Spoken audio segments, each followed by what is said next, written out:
Nous étions dans Jonas qui prêchait aux Ninivites la repentance, qui s'était repenti.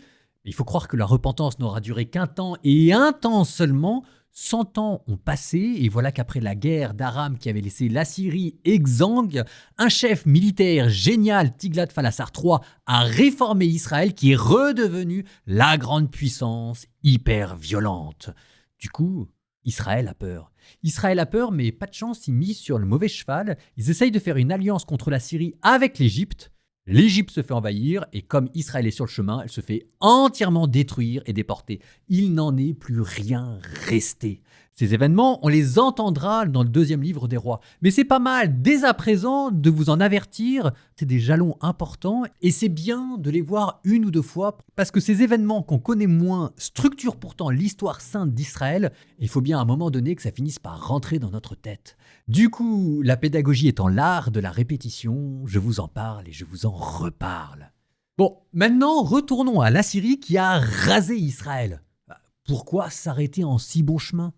Première campagne de l'Assyrie contre le royaume de Juda, qui ne doit son salut qu'à l'intervention du prophète Isaïe, ça encore on l'entendra dans le 2e livre des rois, qui prie et Dieu envoie son ange frapper de peste l'armée assyrienne qui doit lever le camp du jour au lendemain. Mais, les Judéens le savent, il y aura une 2e campagne, et cette fois-ci, c'est pas dit qu'il y ait à nouveau un miracle.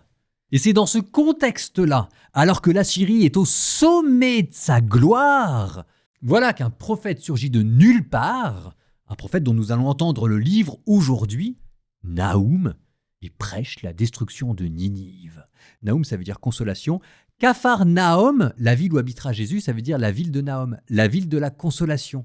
Naoum, c'est un poète, un des plus grands poètes de la Bible, vous allez voir. Ça commence, verset 2, avec « Un Dieu jaloux et vengeur, tel est le Seigneur ». La jalousie ici, pas au sens mesquin, c'est au sens de la passion, de l'exclusivité. C'est d'un Dieu qui veut protéger son peuple parce qu'il aime, c'est comme ça qu'il est jaloux et vengeur. C'est « ne touche pas à ma femme ». Nous allons donc lire Naoum en entier. Dans le chapitre 1, il va prophétiser la ruine de Ninive. Dans le chapitre 2, il va décrire comment elle va tomber. Et là, c'est assez étonnant parce qu'il y a pas mal de choses qui ont été confirmées par l'archéologie. En fait, ce qui s'est passé, c'est qu'à la mort d'un roi Assurbanipal, il y a eu des problèmes de succession anarchie et il y a quelqu'un qui en a profité pour se faire sacrer roi sur Babylone. Nabopolassar, qui va s'amasser une armée qu'il va vêtir de rouge, ce qui est la première fois dans l'humanité, le rouge permettant de couvrir le sang, comme ça on ne peut pas deviner les blessures. Et ça, c'est ce que vous entendrez, chapitre 2, verset 4, ces soldats sont vêtus d'écarlate. Et ça, il n'avait pas pu le deviner. Ils dressent le siège de Ninive, qui était une ville avec des puissants remparts qui étaient absolument imprenables. Et là, vous avez Naoum encore qui prophétise, verset 7, « Et les portes qui donnent sur le fleuve s'ouvrent, le palais vacille et s'effondre. » On a retrouvé des archives de ce siège par un historien appelé Diodore qui expliquait qu'il avait tellement plu que le fleuve a débordé et a poussé les murailles, créant une brèche. Et c'est à cause du fleuve qui s'est retourné contre la ville que les armées babyloniennes ont pu aller à l'intérieur et ont complètement rasé Ninive. Ça fait quand même beaucoup de choses, si vous voulez. Naoum, au niveau de la prophétie, c'est pas mal, hein. La Syrie, personne ne l'a vu venir. Je vous dis l'accoutrement militaire et même le siège de Ninive, ça aussi, personne ne pouvait le deviner. Et on va arriver chapitre 3. Naoum va se moquer de Ninive en dénonçant son avidité, sa cruauté, dans l'espoir que Ninive se repente encore. Et là, vous retrouvez Jonas, vous retrouvez l'universalité de Dieu qui prend soin non seulement de son peuple élu, mais de toutes les nations. Écoutez le dernier verset du livre de Naoum. « Car ta cruauté, sur qui n'est-elle pas passée et repassée ? La cruauté des Assyriens, mais ils aimaient le sang, ils aimaient empaler leurs ennemis, ils aimaient les écorcher vifs et déporter tout le monde. C'était la terreur de l'Antiquité. »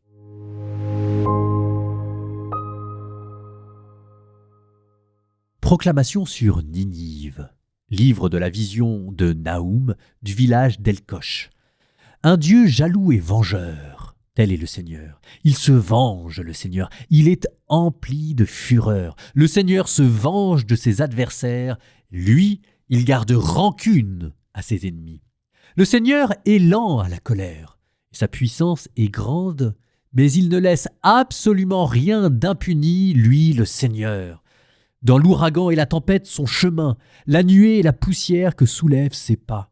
Il menace la mer et la dessèche. Il fait tarir tous les fleuves. Le Bashan et le Carmel sont flétris. Flétrit la fleur du Liban. Les montagnes tremblent devant lui. Les collines chancellent. La terre se soulève devant sa face. Le monde et tous ses habitants. Devant son indignation, qui peut tenir ? Qui peut se dresser devant l'ardeur de sa colère ? Sa fureur se répand comme le feu et les rochers se brisent devant lui. Le Seigneur est bon. C'est une forteresse au jour de la détresse. Il protège ceux qui se réfugient en lui. Quand déborde le flot impétueux, il réduit à néant ceux qui se dressent contre lui. Il poursuit ses ennemis jusqu'aux ténèbres. Quelle idée vous faites-vous du Seigneur ? C'est lui qui réduit à néant Ninive. Vous ne connaîtrez pas une nouvelle détresse, telle des fourrés d'épines enchevêtrées, telle des liserons entrelacés, tes ennemis seront dévorés comme de la paille bien sèche. Le voici loin de toi, celui qui trame le mal contre le Seigneur, l'homme au projet de vaurien.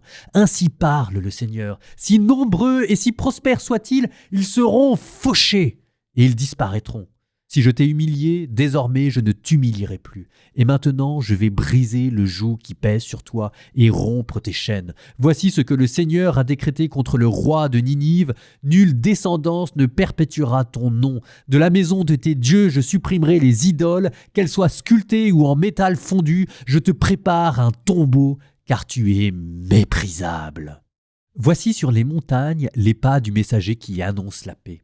Célèbre tes fêtes, ô Juda. Accomplis tes vœux, car le mauvais ne recommencera plus à passer sur toi, il a été entièrement anéanti. Et voici contre toi ceux qui veulent te détruire. Monte la garde au rempart, surveille la route, ceinture-toi les reins, rassemble toutes tes forces, le Seigneur revient. Avec lui la splendeur de Jacob comme celle d'Israël, alors que les pillards les avaient pillés et avaient ravagé leurs vignobles. Le bouclier de ces guerriers rougeoie. Ces soldats sont vêtus d'écarlate, les chars flamboient de tout leur acier quand ils montent en ligne, et les coursiers s'agitent. Dans les rues, les chars foncent avec furie. Ils se précipitent vers les places. À les voir, on dirait des torches. Comme des éclairs, ils zigzaguent. On fait appel aux troupes d'élite. Dans leur course, elles trébuchent, elles se hâtent vers le rempart. On met en place le bouclier de protection. Les portes qui donnent sur le fleuve s'ouvrent. Le palais vacille et s'effondre, la princesse est déportée, ses servantes sont emmenées, elles gémissent comme des colombes, elles se frappent la poitrine. Ninive est comme un réservoir dont les eaux s'échappent. Arrêtez, arrêtez! Mais nul ne se retourne. Pillez l'argent, pillez l'or. C'est un trésor inépuisable, une richesse inimaginable d'objets précieux. Pille, saccage, ravage. Le cœur fond, les genoux flageolent, tremblement des reins, tous les visages changent de couleur. Où est le repère des lions, l'antre des lionceaux? La lionne restait là quand partait le lion et nul n'inquiétait les lionceaux. Pour ces petits, le lion déchirait, pour ces lionnes, il étranglait, il remplissait de proies ses tanières et de viande déchirée ses antres. Et maintenant je m'adresse à toi, Ninive, oracle du Seigneur, je ferai flamber tes chars et les réduirai en fumée. Tes lionceaux, l'épée les dévorera. Je supprimerai de la terre tes rapines, et l'on n'entendra plus la voix de tes messagers. Malheur à la ville sanguinaire, toute de mensonges, pleine de rapines, et qui ne lâche jamais sa proie. Écoutez, claquement des fouets, fracas des roues, galop des chevaux, roulement des chars, cavaliers qui chargent, épées qui flamboient, lances qui étincellent, innombrables blessés, accumulation de morts, cadavres à perte de vue. On bute sur les cadavres. Voilà pour les prostitutions sans nombre de la prostituée, belle et pleine de charme, maîtresse en sortilège, prenant des nations dans ses filets par ses prostitutions et des peuples par ses sortilèges. Maintenant je m'adresse à toi, oracle du Seigneur de l'univers. Je vais relever ta robe jusqu'à ton visage. J'exhiberai ta nudité devant les nations, devant les royaumes, ton infamie. Je vais jeter sur toi des choses horribles, te déshonorer, te donner en spectacle. Tous ceux qui te verront s'enfuiront en disant « Ninive est dévastée, qui la plaindra ?» Où donc te trouver des consolateurs ? Vaudrais-tu mieux que la ville de Noamon, située le long du Nil, entourée d'eau, avec pour avant-mur la mer et la mer encore pour rempart? L'Éthiopie et l'Égypte étaient sa force, une force sans limite. Pout et les Libyens lui portaient assistance. Or, elle a été condamnée à l'exil. Elle est partie en captivité. Ses petits-enfants eux-mêmes ont été massacrés à tous les carrefours. Ses notables, on les a tirés au sort, et tous ses grands ont été chargés de chaînes. Toi aussi tu seras ivre, complètement hébété. Toi aussi tu chercheras un refuge loin de l'ennemi. Tes places fortes sont toutes comme des figuiers chargés de fruits précoces. On les secoue, les figues, elles tombent dans la bouche de qui les mange. Regarde les troupes qui sont dans tes murs, ce sont des vraies femmelettes. Les portes de ton pays s'ouvrent, toutes grandes, à l'ennemi. Le feu a dévoré tes verrous. Puise de l'eau en prévision du siège. Consolide tes places fortes. Va dans la boue, foule l'agile, saisis le moule à briques. Là, le feu te dévorera. L'épée te supprimera comme dévorent les criquets. Pullule comme les criquets, pullule comme les sauterelles. Tu as multiplié tes marchands plus que les étoiles du ciel. Les criquets déploient leurs ailes, ils s'envolent. Tes gardes sont comme des sauterelles. Tes recruteurs comme un essaim d'insectes. Ils campent sur les murs par un jour de froid. Vienne le soleil, ils s'envolent et nul ne sait où ils se trouvent. Mais où sont-ils? Tes bergers sommeillent, ô roi d'Assour. Tes capitaines sont endormis, tes troupes sont dispersées sur les montagnes, et nul ne les rassemble. À ta blessure, pas de remède. Ta plaie est incurable. Tous ceux qui apprennent de tes nouvelles applaudissent des deux mains à ton sujet, car ta cruauté, sur qui n'a-t-elle pas passé et repassé?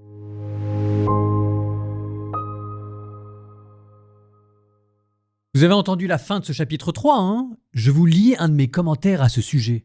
Une théophanie à la fois terrible et grandiose, à laquelle le prophète Joël empruntera plus tard bien des traits dans son esquisse du jour du jugement, préparant de loin le discours eschatologique de Jésus. L'Apocalypse de Saint Jean puisera dans le livre de Naoum beaucoup de détails, en particulier l'évocation de la grande prostituée assise au bord des eaux, prélude de la descente de la Jérusalem céleste, là où se rassembleront tous les fidèles et les élus de Dieu. Nous terminons avec une prière. Alors c'est toujours compliqué de faire une prière après un livre prophétique, parce que moi je suis qui pour faire une prière après Naoum? D'autant plus quand dans le chapitre 1, c'est un psaume qu'on a l'habitude de prier, donc je le redis. Il faut imaginer en le lisant que c'était les Judéens qui ouvraient les yeux écarquillés sans trop y croire sur le sort à venir de Ninive. Mais derrière eux, c'est nous aussi. Quand Dieu prend notre défense, lui qui est un rocher, un défenseur, il est notre salut. Au nom du Père et du Fils et du Saint-Esprit. Amen. Un Dieu jaloux et vengeur, tel est le Seigneur. Il se venge, le Seigneur, il est rempli de fureur. Le Seigneur est lent à la colère, et sa puissance est grande, mais il ne laisse absolument rien d'impuni, lui, le Seigneur. Dans l'ouragan et la tempête son chemin, la nuée et la poussière que soulèvent ses pas. Devant son indignation, qui peut tenir, qui peut se dresser devant l'ardeur de sa colère? Sa fureur se répand comme le feu et les rochers se brisent devant lui. Le Seigneur est bon. C'est une forteresse au jour de la détresse. Il protège ceux qui se réfugient en lui quand déborde le flot impétueux.